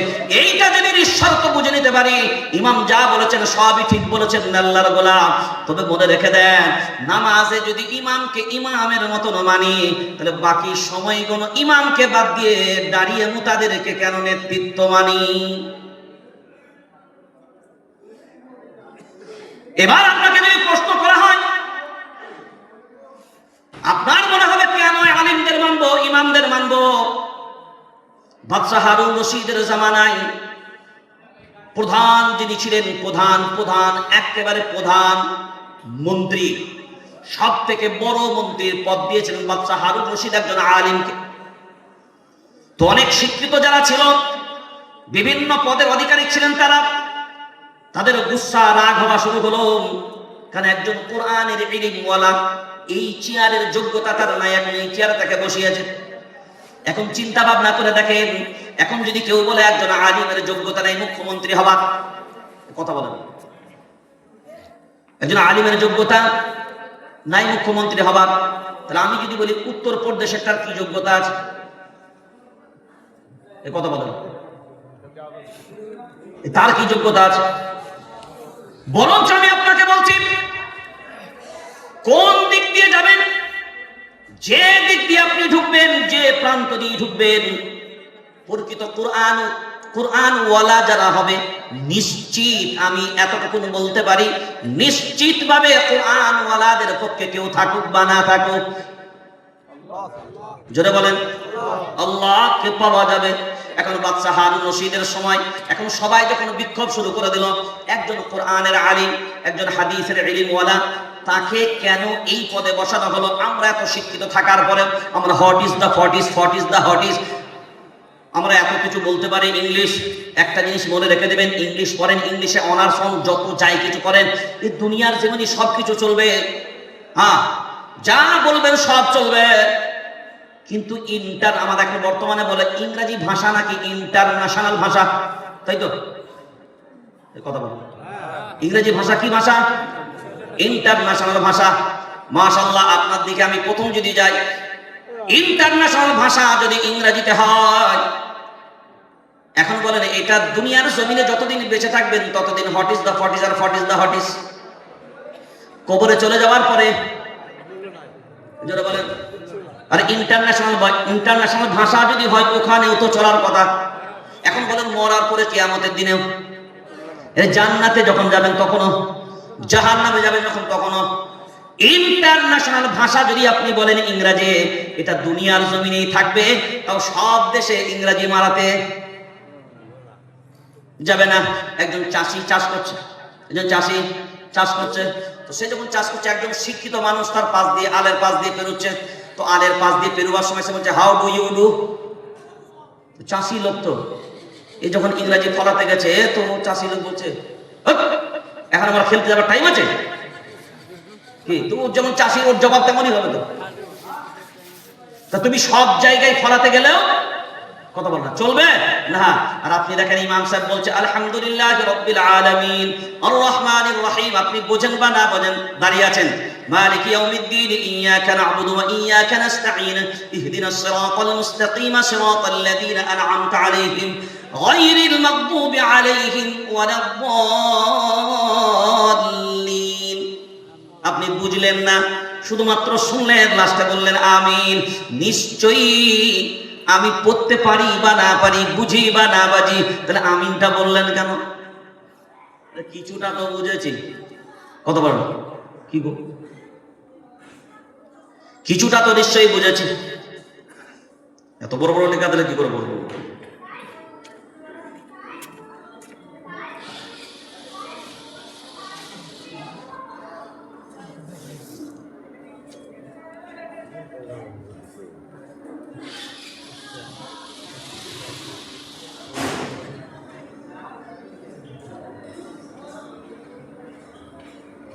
হ্যাঁ, কি বলছিলাম? হ্যাঁ, তাহলে আপনি নিশ্চয়ই কিছু না কিছু বুঝেছেন। সেটা কি? সেটা এটাও হতে পারে যে ইমাম সাহেব নিশ্চয়ই যা বলেছে সব, কারণ এই কথাগুলো যেগুলো ইমাম সাহেব নামাজে বলছে, এখানে ভুল কথা বলা জায়গা জায়গা নাই। তাহলে দেখেন, সাধারণ আম হলেও বুঝলেন না, বুঝলেন না? এটা হলো ইন্টারন্যাশনাল ভাষা। কবরেও যাবেন এটাই চলবে, উপরেও যাবেন এটা চলবে, আরবেও যাবেন এটা চলবে। আর যে দেশে যে প্রান্তে অত অন্য টাইমে চলুক আর না চলুক, 5 ওয়াক্ত নামাজের সময় যে দেশেই যান না কেন, যে রাজ্যেই যান না কেন, যে জেলায় যান না কেন, যে মসজিদেই যান না কেন, বেরেলির মসজিদ হোক, দেওবন্দির মসজিদ হোক, আহলে হাদিসের মসজিদ হোক, যে প্রান্তে, অফিসে, আদালতে, যেখানেই আপনি দাঁড়াবেন, আরবি চলবে না চলবে না? জোরে বলেন। তাহলে ইন্টারন্যাশনাল কোনটা? How do you do? কি ইন্টারন্যাশনাল কোনটা? হ্যাঁ, এবার বিচার করবেন যে ইন্টারন্যাশনাল কোনটা। তো বাদশা হারুন রশিদের কাছে বিক্ষোভ জানিয়ে বললেন, একজন কোরআনের ইলম ওয়ালা, এদের যোগ্যতা কত রকম? একটা কিতাব, এই একটা কিতাব পড়েছে 1.5 কিলো ওজন। অত ওজন, 1.5 কিলো ওজন একটা কিতাব পড়েছে, এর যোগ্যতা কোথায়? ইনি একটা দেশের ব্যাপারে আপনার প্রধান উপদেষ্টা হিসেবে বসে থাকবে। তো বললো, ঠিক আছে, আপনারা যদি প্রতিবাদ করেন, আপনারা এত শিক্ষিত মানুষ, তাহলে আমাকে তো একটা কারণ বলতে হবে, ওনাকে ওই পদ থেকে যে আমরা সরাবো, তাহলে একটা পরীক্ষা নিতে হবে। তো পরীক্ষায় উত্তীর্ণ হলে উনি থাকবেন, আর পরীক্ষায় তিনি পরাজিত হলে তিনি ওই চেয়ার ছেড়ে দেবেন। বলে ঠিক আছে, তাহলে আগামীকাল আমার যখন দরবার বসবে, তখন আপনারা সবাই একত্রিত হবেন, উনিও বসে থাকবেন, আপনারা আপনাদের উন্মুক্তভাবে প্রশ্ন করবেন। সব শিক্ষিত যারা ছিলেন, মন্ত্রী তন্ত্রী, যান্ত্রী যা ছিল আর কি, সব রেডি একদম। কি আজকে বেটা মোল্লাকে সাইজ করবো। কারে সাইজ করবো? কাকে? এই 1.5 কিলো ওজনের কিতাব পড়া, হ্যাঁ, এদেরকে সাইজ করবো। তো মাশাআল্লাহ বসেছে। এবার উনি বসে আছেন, এবার এরা প্রশ্ন, হ্যাঁ, বাদশা হারুন রশিদ সাহেব বললেন, আপনাদের কিছু একটা প্রশ্ন ছিল না? হ্যাঁ, আমরা প্রশ্ন এটাই যে উনি একটা কোরআন হাদিসের ইলম, একজন আলেম মানুষ, দেশ চালানোর ব্যাপারে ওনার অভিজ্ঞতা কোথায়? উনি কিভাবে দেশ পরিচালনা করতে পারেন? উনি প্রধান উপদেষ্টা, এটা কখনো সম্ভব নয়। তাই আমরা চাচ্ছি ওনার কিছু জ্ঞানের পরীক্ষা নেওয়া হোক। বলে প্রশ্ন করুন। তো বলছে, আপনারা প্রশ্ন করার আগে, আলেম মানুষ তো, বলছে ভাই আপনাদের যত প্রশ্ন আমি সব জবাব দেব, তবে আপনাদের প্রশ্নের আগে আমি শুধু একটা প্রশ্ন করব, ওই জবাবটা আপনারা দিয়ে দেবেন। তারপরে যত প্রশ্ন আছে সকাল যতদূর পর্যন্ত আপনারা করে যাবেন, আমি ইনশাল্লাহ চেষ্টা করব। এবার এটা শিক্ষিত মানুষ, এরা মনে করলো মোল্লারা আর কি বলবে, হয়তো বেশি বেশি যদি ধরে পড়বে, দোয়া কুনুতটা পর। বেশি কঠিন ধরলে কি ওইটাই আমাদের কাছে একটু আটকাবে। তাছাড়া তো আলহামদুলিল্লাহ মোটামুটি আমরা মোটামুটি যেমনই হোক না কেন, হজট খাইয়ে এর ঘাড়ে ও ঘাড়ে চাপিয়ে দিয়েও পার করাতে পারবো। একটা জায়গা একটু কঠিন হবে, সেটা দোহায় কি কোনটা। তো বলছি আরে ধরবে, আর মোটামুটি আমরা তো সব হাতে হাতে একটু একটু মোটামুটি জানি, ওই এদিকে ওদিকে 2-4টা চালিয়ে দেবো, তাহলেই হবে। বলবো আমরা আর অত প্র্যাকটিস করি, তো এটাই ধরবে। তো আলেম মানুষ তো, আল্লাহ এদেরকে কোনোদিন বেইজ্জতি করায় না, এটা মনে রাখবেন। আপনি বেইজ্জতি করাতে পারেন, কিন্তু আল্লাহ এদের সম্মান রেখেছে। তো তিনি বলছে, ভাই এই যে ভাই আপনারা যারা দাঁড়িয়ে আছেন, আমার প্রশ্ন হলো, এই ভাই এই যে আপনি যিনি প্রশ্ন করলেন, আচ্ছা আপনার আব্বা যে সেই ডাব চুরি করতো, তো এখনো কি ডাব চুরি করে না, ডাব চুরিটা ছেড়ে দিয়েছে? প্রশ্নটা কি করেছে? আচ্ছা এই বলেন যে যা প্রশ্ন ওদের হবে, এর প্রশ্নের সাথে কোনো জ্ঞানের সম্পর্ক আছে? হ্যাঁ, উট আউট একটা প্রশ্ন। বলছে আপনার বাপ, কাকে? যে শিক্ষিতটা বেশি লাফাচ্ছিল তাকে বলছে, আপনার বাপ যে ডাব চুরি করতো, তো এখন কি ছেড়ে দিয়েছে না এখনো চুরি করে? এখন ও দেখছে, যদি আমি বলি আব্বা ছেড়ে দিয়েছে, তাহলে আমি চোরের বেটা। আর যদি বলি না এখনো ছাড়েনি, তাহলে রানিং চোরের বেটা। বুঝতে পারেন নাই? তো রানিং চোরের বেটা হলেও এই চেয়ারের উপদেষ্টা পদে বসা যাবে না, আর অতীত চোরের বেটা হলেও চোরের বেটা উপদেষ্টার চেয়ারে বসতে পারে না। একজন আলিম হোটেলে বসে, তা সাধারণত জানেন যে আলেম ওলামারা একটু হাড়টার চিবিয়ে খেতে ভালোবাসে, আর আপনারা অনেকে ভালোবাসেন। এই হাড়টা যে হাড়ই হোক, হাড়ের নামটা নেবেন না, এখন হাড়। তো আলেম মানুষ বেচারা পেয়েছে, হাড়টাকে মজা করে চিবাচ্ছে। তো পাশে একজন ইংরেজম্যান ছিল, সেটা বলছে ছি ছি ছি ছি ছি। এই জন্যই না এই দাড়িওয়ালা বইলিবিগুলোকে না সত্যিকারের সমাজে একদম এত নিকৃষ্ট, মানে যেন এতই অভাব পড়েছে, ওইটাকেও ছাড়ে না। তো ও বলছে এই বেটাকে একটু জবাব দেওয়া দরকার আছে। তো বেটা ইংরেজম্যান তো এসে বলছে, হুজুর একটা কথা বলবো? বলে হ্যাঁ বলুন। ইয়েস, কেন বলবেন না? বলছে হুজুর, আপনাদের দেশের কুত্তারা কি খায়? কাকে প্রশ্ন করছে? আলেমকে। কি প্রশ্ন করছে? আর ইংরেজ ম্যান ও খাচ্ছিল চা। ও খাচ্ছিল কি? ও চায়ের টেবিলে বসেছে আর ইনি ছিনার টেবিলে বসেছে। তো ওইখান থেকে উঠে এসে যখন জিজ্ঞাসা করছে যে আপনার দেশের কুত্তারা কি খায়, উনি একটু থমকে দাঁড়িয়ে জবাব দিলেন, আমার দেশের কুত্তারা চা খায়। কি খায়? উনি চেয়েছিলেন কি? উনি এই প্রশ্নটা করলেন কেন? এই প্রশ্নটা করলেন কেন? কারণ কুত্তাতে, জোরে বলেন, কুত্তাতে হাড় খায়। ওই যে হাড়টা আলেম মানুষ খাচ্ছে বলে ওর সহ্য হয়নি, অপমান করার জন্য তার উদ্দেশ্য এই জায়গায়, যার কারণে অপমান করতে গিয়ে এখন মাছটা খেয়েছে কে? মাছটা কে খেয়েছে? ওই খেলো। কারণ ওনাকে জবাব দিতেই যেন বলেছে আমার দেশের কুত্তারা চা খায়, কারণ ও তো প্রশ্ন করেছে। এখন ইনি যাই বলুক না কেন ওকে মানতে বাধ্য, কারণ ও তো জানে না বলেই প্রশ্ন করেছে। এখন চা কে খাচ্ছিল? কুত্তাটা কে হলো? আপনাদের অনেক সময় মনে হয় না না, অনেক মানুষ এমন আছে দেখবেন ইমাম সাহেবদেরকে বিরুদ্ধে কথা বলতে পারলে চায়ের দোকানে বসে চায়ের খুলি এক হাতে বিড়ি টান মারে আর ইমামের বিরুদ্ধে সমালোচনা করে, আর মনে মনে ভাবে আজকে ইমামের বিরুদ্ধে দিয়েছি, দারুণ হয়েছে। ইন্নাল্লাযীনা আজরামু কানু মিনাল্লাযীনা আমানু ইয়াদহাকুনা ওয়া ইযা মাররু বিহিম ইয়াতাগামাজুন ওয়া ইযা ক্বালাবু ইলা আহলিহিম ক্বালাবু ফাকিহিন। ওরে আল্লাহর গোলাম, মনে রাখতে হবে, আপনি মনে মনে ভাবলেন ইমাম সাহেবকে দারুণ দিলাম, অপমান করলাম, বুঝি ইমাম সাহেব ছোট হয়ে গেল। একটা জিনিস মনে রেখে দেবেন, মায়ার নবী মদিনাওয়ালাকে কটূক্তি শুনতে হয়েছে না হয় নাই? তাড়াতাড়ি বলেন, মায়ার নবী মদিনাওয়ালার বিরুদ্ধে চালন হয়েছে না হয় নাই? মায়ার নবী মদিনাওয়ালাকে গাল শুনতে হয়েছে না হয় নাই? মায়ার নবী মদিনাওয়ালাকে মানুষের হিংসার দাবানলে পড়তে হয়েছে না হয় নাই? হে মুসলমান, জেনে রেখে দাও, লাকাদ কানা লাকুম ফি রাসূলিল্লাহি উসওয়াতুন হাসানাহ, তোমাদের কাছে তোমাদের উত্তম আদর্শ হলো তোমাদের রাসূল, তোমাদের রাসূল। এখন চিন্তা ভাবনা করে দেখেন, আপনি গালি দেবেন, আমার রাসূলের সুন্নতের আমল হবে। আপনি কটু বাক্য বলবেন, আমার রাসূলের সুন্নতের উপরে আমল হবে। আপনি মসজিদ থেকে বহিষ্কার করবেন, আমার রাসূলের হিজরতের সুন্নতের আমল হবে। কারণ মক্কার বেঈমান আমার রাসূলকে বের করেছে। আপনি আপনার মসজিদ থেকে, মহল্লা থেকে আপনার ইমামকে যখন বের করবেন, বুঝে নিতে হবে মক্কার বেঈমানরাও যে কাজ করেছে আপনিও, জোরে বলেন না, আপনিও সে কাজ করেছেন। আর করেছেন তা নয়, এবার আপনি ক্ষতি কতটা করলেন এবার সেটা মূল্যায়ন করে দেখেন।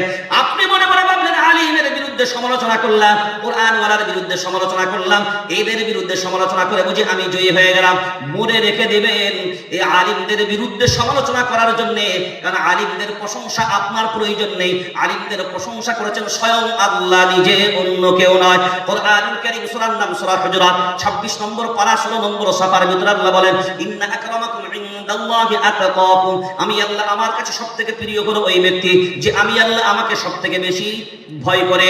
আল্লাহ সূরা ফাতিরের ভিতরে 22 নম্বর পারা 16 নম্বর সাফার ভিতরে এবার আল্লাহ বলেন, শুনে রেখে দাও, আমি আল্লাহ আমাকে ভয় করে কারা? ইন্নামা ইয়াখশাল্লাহা মিন ইবাদিহিল, জোরে বলেন উলামা, জোরে বলেন উলামা। হ্যাঁ, আলিমের বহুবচন উলামা। কারা? আলিমরা। কারা? জোরে বলেন কারা? আলিমরা। মনে রেখে দিবেন, আমরা সাধারণত বলি মাওলানা, কি বলি? কি বলি না মাওলানা? এই মাওলানা কিন্তু আর একজনের নাম বলতে পারেন, কার নাম? আমরা যে বলি দুনিয়াতে মাওলানা, আর একজনের নাম মাওলানা বলি, আনতা মাওলানা ফানসুরনা আলাল কওমিল কাফিরিন। আল্লাহু আকবার বলেন। কার নামের সাথে সাদৃশ্য রেখেছে? আল্লাহকেও বলেন আনতা মাওলানা, আর আমাদের দুনিয়ার ইলম ওয়ালাদেরকেও বলেন, জোরে বলেন। কিন্তু মুর্শিদাবাদ জেলায় তো মাওলানা বলে না, মৌলভী বলে। কিন্তু মৌলভী আর মাওলানার মধ্যে পার্থক্য কি কোনোদিন করেছেন? মৌলভী তাদের বলে যারা শুধু উস্তাদজি, মানে কিছু লেখাপড়া জানে আর মসজিদের ইমামতি করে, এরা হবে মৌলভী। এরা হবে এইগুলোকে বলেন। কিন্তু আপনারা তো গড়ে সর্পা সবাই কি বলেন? মৌলভী না, প্রকৃত জ্ঞানীকে জ্ঞানের মতন সম্মান দান করেন। এরপরেও যদি আপনার মনে মনে হয় আল্লাহ সম্মানিত করেছে, আপনি করেন বা না করেন, আলিমদের পরোয়া নাই। কারণ মায়ার নবী মদিনাওয়ালা যেমন লাঞ্ছিত হয়েছে, আলিমরাও লাঞ্ছিত হবে। কিন্তু তাদের সম্মান দেবেন কে? জোরে বলেন, সম্মান দেবেন কে? সম্মানিত করবেন কে? এরপর আপনি দেখেন আপনি কি ক্ষতিটা ডেকে এনেছেন। আচ্ছা, আল্লাহর কোন পরিবার আছে? আল্লাহর কোন বংশ আছে? জোরে বলেন। আল্লাহর পরিবারও নেই, আল্লাহর বংশ নাই। আমরা যেহেতু পড়ি বিসমিল্লাহির রহমানির রহিম, কুল হুয়াল্লাহু আহাদ আল্লাহুস সামাদ লাম ইয়ালিদ ওয়া লাম ইউলাদ ওয়া লাম ইয়াকুল লাহু কুফুয়ান আহাদ। এই সূরা আমরা পড়ি, এখান থেকে আমরা জানতে পারি আল্লাহর কোন পরিবার নাই। জোরে বলেন। আমরা মনে করি আল্লাহ একক, অদ্বিতীয়, কেউ নাই। আল্লাহর কোন কেউ, আল্লাহ কাউকে জন্ম দেয়নি, আল্লাহ কাউকে জন্ম দেয়নি। এই কয়দিন আগে দেখবেন টিভিতে একটা মারাত্মক বাহাস হয়েছে। একজন মুফতি সাহেবের সাথে ওই যে সিনেমার গান টান লিখে একজন, নাম তার মুসলমান, নামটা আর আমি আর দিলাম না, কারণ খারাপটাও বললে ভাইরাল হবে, ভালোটাও বললে কি কি নাম নিশ্চয় আপনারা কম বেশি যারা নেট ঘাটেন তারা বুঝতে পারছেন। এরপরে চিন্তা ভাবনা করে দেখেন, আপনি বললেন আল্লাহর কোনো বংশ নাই, কেউ নাই। মায়ার নবী মদিনা ওয়ালা নিজেই বলে গেলেন, শুনে রেখে দাও। তোমরা মনে মনে ভাবো আল্লাহর কোনো পরিবার নাই, আল্লাহর কোনো ফ্যামিলি নাই, আল্লাহর কোনো বংশ নাই। কিন্তু মায়ার নবী মদিনা ওয়ালা বলছেন, আর মনে রেখে দেবেন, নবী নিজের সিদ্ধান্তে কোনো কথা বলে না। নবী যা কথা বলেন, কার বলে দেওয়া কথা বলেন? জোরে বলেন। কোরআনুল কারীম সূরার নাম সূরা নাজম, 27 নম্বর পারা, 5 নম্বর সাফা, আয়াত নাম্বার 4, 5 নম্বর আয়াতে আল্লাহ বলেন, মা ইয়ানতিকু আনিল হাওয়া ইন হুয়া ইল্লা ওয়াহয়ুন ইউহা। আল্লাহু আকবার। যতক্ষণ পর্যন্ত আমার নবীকে আমি কোনো কথা না বলতে বলি, ততক্ষণ পর্যন্ত আমার নবী কোনো কথা বলেন না। এইখান থেকে একটা বড় জবাব বিদআতীদের জন্য, যারা বলে নবী গায়বের কথা জানেন না। না, যে ইলম আল্লাহ নবীকে দেন, যেটুকু আল্লাহ নবীকে জানানো হয়, সেইটুকুই নবী বলেন। সূরা হাসরের ভিতর আল্লাহ করে ক্লিয়ার করে দিয়েছেন, মা আতাকুমুর রাসূলু ফাখুযুহু ওয়া মা নাহাকুম আনহু ফান্তাহু। নবী যা দেন তোমরা নির্দ্বিধায় গ্রহণ করে নাও, নবী যা নিষেধ করেন তার থেকে তোমরা নিজেদেরকে বিরত করে নাও। এইটা যেমন কোরআনুল কারীমের আদেশ, তো আল্লাহর নবী বললেন, শুনে রেখে দাও, যারা ইমামের বিরুদ্ধাচরণ করো, যারা ইমামদের পিছনে লাগো, যারা ইমামদেরকে তাড়ানোর ব্যাপারে চিন্তা ভাবনা করো। 3 দিন জামাতে গেল, 3 দিন জামাত থেকে এসে ইমাম সাহেবের পিছনে দাঁড়িয়ে শুরু করে দিল, ওরে বাবা হুজুরের দাঁড়ানো ঠিক নাই। ওরে বাবা, এই তো মহাপণ্ডিত। তুমি 3 দিন জামাতে এসে ইমাম সাহেবের দাঁড়ানো ঠিক নাই, আর তুমি 3 দিনে পুরো পড়লে। আর এই যে 8 বছর ঘষে ঘষে বাঁদরের মতন পিছনে ঘাটা করে গেল, গিন্দিরা ছাড়া কেউ জানে না, তো তোমাদেরকে দেখাতেও তো পারা যাবে না। এরা দাঁড়াতে শিখলো না, তুমি 3 দিনে গিয়ে এসেই বললো বাস। আর যদি চিল্লা দিয়ে ফেলেছে বহু মানুষ, আলহামদুলিল্লাহ, ব্যতিক্রম সব জিনিসেরই আছে। কিছু মানুষ এমন আছে, চিল্লা দিয়ে আসলে মনে করে ওর থেকে বড় আলেম আর একটাও নাই। মানে বায়ান করতে করতে ইবলিস আলাইহিস সালাম চলে যায়। কি বায়ান করতে করতে কি আলাইহিস সালাম? ইবলিস আলাইহিস সালাম, ইবলিস আলাইহিস সালাম, নাউযুবিল্লাহ। 3 দিন পর বাসি বলবেন নাকি? টাটকা বলে। মুর্শিদাবাদের লোক কি বাসি খাওয়া অভ্যাস আছে নাকি? তো দেরি করছেন কেন? বাসি বলবেন কেন? টাটকা। এবার চিন্তা ভাবনা করে দেখেন, আল্লাহর নবী বলছেন যে কথাটা, ইমামদের পিছনে লাগেন যারা, তারা ভাবেন, কারণ ইমাম যারা কোরআন ওয়ালা, তারা আর আল্লাহ কুরআনুল কারীমে 14 নম্বর পারার প্রথম নম্বর সাফাই বলেছেন, ইন্না নাহনু নাযালনা যিকরা ওয়া ইন্না লাহু লাহাফিজুন। লাহাফিজুন, এই কোরআনের হেফাজতের জন্য যথেষ্ট কে? যথেষ্ট কে? আল্লাহ। আপনি মনে করেন ইমামকে লাঞ্ছিত করলাম, অপমানিত করলাম, আপনি ইমামকে করেননি, আপনি ইমামকে অপমান করেছেন, মানে আপনার রাসূলকে করেছেন। কারণ যে জায়গাটা ইমাম দাঁড়িয়েছে ওই জায়গাটা এমনি পায়নি, ওই জায়গাটা আমার রাসূলের কাছ থেকে পেয়েছে। সুবহানাল্লাহ বলবেন না? যে মেম্বারটাই রায় ইমামরা, ওটা কার কাছ থেকে এসেছে? যে মিহরাবটা পেয়েছে ইমামরা, ওটা কার কাছ থেকে? আমার রাসূলের কাছ থেকে এসেছে। মনে রেখে দিবেন, ওই জায়গায় আমার রাসূল দাঁড়িয়েছে, যে জায়গায় একজন ইমাম দাঁড়িয়েছে। আপনি ওকে ওই জায়গা থেকে বের করেছেন, মানে মিহরাব থেকে ইমাম বের করেছেন, মানে আপনি নবীর একজন ওয়ারিসকে বের করেছেন। এই গুনাহের ভাগীদার কোনদিন ভাবেন? এরপর আসেন, আসল কথাটা এবার শুনে নেন। ভাই আর নবী মদিনাওয়ালা বলেন, তোমরা ভাবো আল্লাহর কেউ নাই, আল্লাহ কা। এই যেমন আসমান, আসমানের কি কোনো খুঁটি আছে? জোরে বলেন, কে বলেছে নাই? কে বলেছে বলেন? সেই বক্তার নাম বলবেন আমাকে। আসমানেরও খুঁটি আছে। আল্লাহ আকার না নিরাকার? জোরে বলেন, আল্লাহ আকার। আপনাকে সব জিনিসই বুঝতে হবে।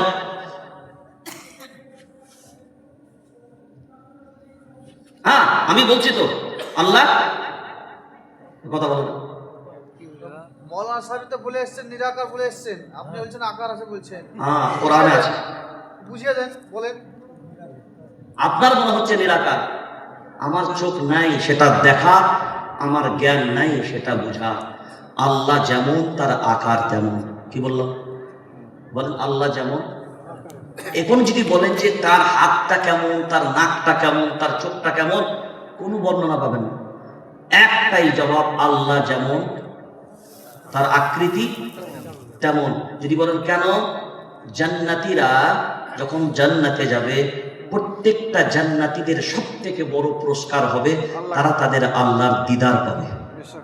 কি পাবে? কথা বলো। সেই দিদার যখন পাবে, সেটা বিনা আকৃতিতে হবে না আকৃতিতে হবে?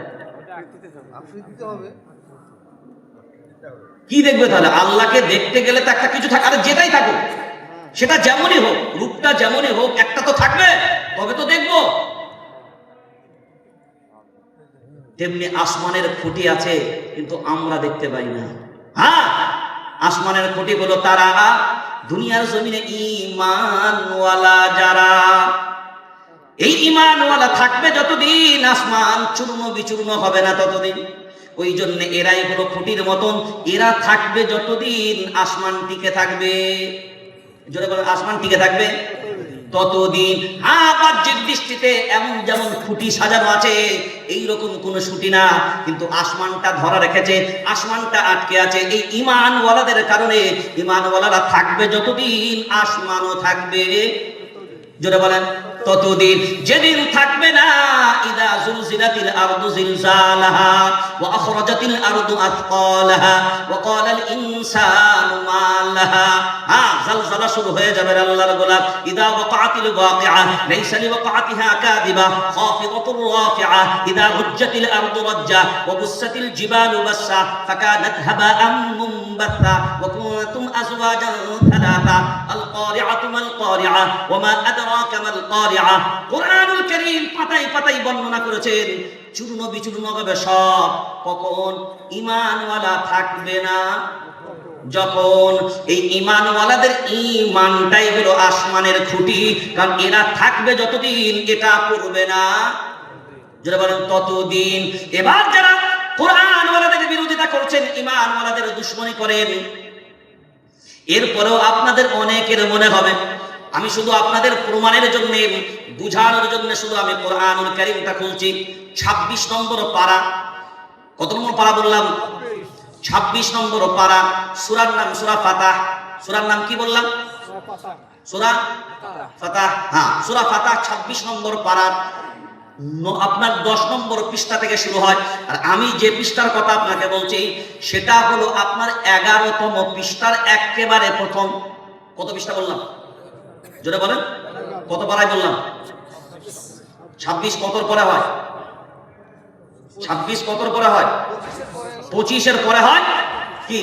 26। 25-এর পরে 25-এর পরে 26, 25-এর পরে 26। আসেন, আপনাদের অনেকের ধারণা হবে, অনেকের মনে হবে, আপনারা ইতিহাস নিশ্চয়ই পড়েছেন, উসমান হত্যার একটা বায়াতে রিদওয়ানের একটা বড় চ্যাপ্টার ইতিহাস কোরআনুল কারীমে বর্ণিত হয়েছে। বায়াতে রিদওয়ান, উসমান হত্যার প্রতিশোধ। এটা বহু, আমার নিজস্ব বায়ান আপনারা হয়তো ইন্টারনেটে, উসমান হত্যার প্রতিশোধ এর বায়ান নিশ্চয়ই আমার মনে হচ্ছে ইন্টারনেটে আছে। আল্লাহ নিজে বলছেন। এবার দেখেন, অনেকের যে বলে, আপনারা বললেন না যে আলেমরা বলে, মাওলানারা বলে, আমি বলছি দেখেন, ইন্নাল্লাযীনা ইউবাইউনাকা ইন্নামা ইউবাইউনাল্লাহ ইয়াদুল্লাহ। ইয়াদুন মানে হলো হাত, ইয়াদুন মানে, জোরে বলি, ইয়াদুন মানে হাত, ইয়াদুল্লাহ আল্লাহর হাত। কার হাত? জোরে বলেন, ইয়াদুল্লাহ আল্লাহর হাত। আমি এই ইতিহাসটাই যাব না, শুধু আপনাকে প্রমাণের জন্য বললাম। হ্যাঁ, 26তম পারা বায়াতে রিদওয়ানের ইতিহাস, উসমান হত্যার প্রতিশোধের জন্য। আজ আমাদের অনেকে বলে না, অনেক কথা বলার কোনো প্রয়োজন নেই, বর্তমানে হালাতটা তেমন নয়। মনে রেখে দেবেন একটা জিনিস, সব সময় ধৈর্য ধরে পুরুষের মতন বসে থাকা যাবে না। অন্যায় করতে বারণ করেছে ঠিক কথায়, কিন্তু অন্যায় সইতেও বারণ করেছে। হুসাইন আহমদ মাদানী রহমতুল্লাহ আলাইহি তিনি নিজে বলেছেন, हमें उनसे उतना नफरत नहीं जुल्म वालों से, हमें जुल्म वालों से उतना नफरत नहीं मगर जुल्म सहने वालों से हमें नफरत है। আজ প্রকাশ্যে ভারতবর্ষের মাটিতে দাঁড়িয়ে একজন মুসলিম বোনের বোরখা টেনে খুলে দেবে। আরে বোরখা টানা মানে তো কাপড় টানা, কথা বলেন, বোরখা টানা মানে, জোরে বলেন, কাপড় টানা। একজন মুসলিম মহিলা যখন সে মুখ ঢেকে সামনে গেছে, এটাই তার সম্ভ্রম, এটাই তার আবরু, এটাই তার পর্দা। আজকে যদি রাজ্যের সংবিধানের রক্ষক একজন হিসাবে রাজ্যের তিনি মুখ্যমন্ত্রীর পদের দাবিদার হওয়ার পরে তিনি মুখ্যমন্ত্রীর পদে বসে এই বয়সে যদি একজন নারীর শিরোধারী করে, এফআইআর হওয়ার পরেও কি মনে হয় অ্যারেস্ট হবে? কথা বলেন না কেন? কেন? ভারতবর্ষের 40 কোটি মুসলমান কি হিজড়ে হয়ে গেল? এরা কি চুরি করে বসে আছে? এরা কি বোরকা পরে বসে আছে? ভারতবর্ষের 40 কোটি মুসলমান থাকার পরেও এই দাবি কি করতে পারে না? যদি ঝাড়খণ্ডের মুখ্যমন্ত্রী অপরাধের কারণে প্রমাণিত হয়ে যদি 6 মাস জেল খাটতে পারে, দিল্লির আপের মুখ্যমন্ত্রী কেজরিওয়াল তিনি যদি জেল খাটতে পারেন, তাহলে বিহারের মুখ্যমন্ত্রী নবনির্বাচিত, কারণ বিজেপির সহযোগী দল, তাই বলে কি তার জেল হবে না? বল, কথা বলেন না কেন? কথা বলেন না কেন? মনে রেখে দেবেন একটা জিনিস, হে যুবক, হে মুসলমান, এত দুর্বল হয় না, এত কাপুরুষ হয় না, কারণ সব সময় জুলুম সওয়া যাবে না।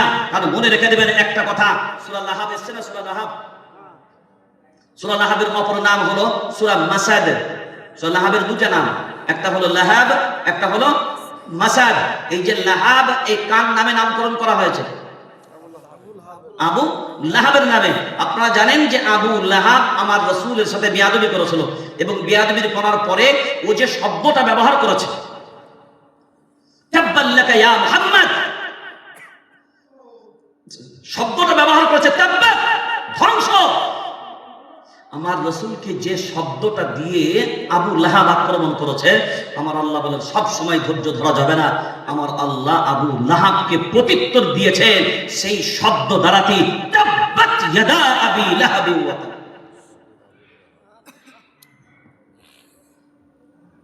আর মনে রেখে দিবেন, যত পিছুবেন, যত ভয় খাবেন, তত আপনাকে ভয় খাওয়ানো হবে। এই যে বিষধর সাপগুলো আসে না, বিষধর সাপগুলো, তেড়ে আপনার দিকে আসছে, আপনি ছুটবেন তো ও ছুটবে, আপনি থমকে লাঠি নিয়ে দাঁড়িয়ে যান তো ও বেটাও খোনা নিয়ে দাঁড়িয়ে যাবে। পাগলা কুত্তা আপনার পিছনে ছুটবে, আপনিও ছুটবেন। আপনি থমকে দাঁড়িয়ে যান, ও পাগলা কুত্তাও থমকে দাঁড়াবে। মনে রাখবেন এটা। কতদিন ভাগবেন, কতদিন ছুটবেন, কত দূর ছুটবেন? আপনি যতদূর ছুটবেন এ আপনাকে ততদূর ছুট করাবে। এটা কারোর বাপের দেশে বাস করছি না, এটা আমার নিজের বাপের দেশে বাস করছি। অত কাপুরুষতার পরিচয় দিয়ে চললে হবে না, কারণ আজ আমাদের মাঝখানে আমরা দেখছি আমাদের শত্রু গণি আছে। আজ আমরাই দেখছি আমাদের মাঝখানে বিভিন্ন মাকড়সার জালের মতন সব চক্রান্তের বেড়াজাল জড়িয়ে আছে। সেই জন্য এখানে প্রশ্ন বাংলাদেশের দিয়েছিল, তো আমার নিজের দেশের সমস্যা সমাধান করতে পারছি না, এই বাংলাদেশ নিয়ে আমার কি হবে? বুঝতে পারেননি কথাটা? যার কারণে আমি একটা সাবজেক্টও বললাম না। আমার দেশ ঠিক করতে পারিনি, আমার জাতিকে আমি ঠিক করতে পারছি না। আমি কি লোকের দেশের কথা ভাবতে যাবো? আমার নিজের দেশের কথা আগে ভাবি। আমাদের বহু নেতা নেত্রীরা আছে, গতকালকে আমি ত্রিপুরায় ছিলাম। এই ক্যামেরাম্যানরা এটা কিন্তু কেটে দিবে, হ্যাঁ? এই লাস্টে যে কথাটা বলছি, হ্যাঁ, বিধায়ক পদে তাকে স্টেজে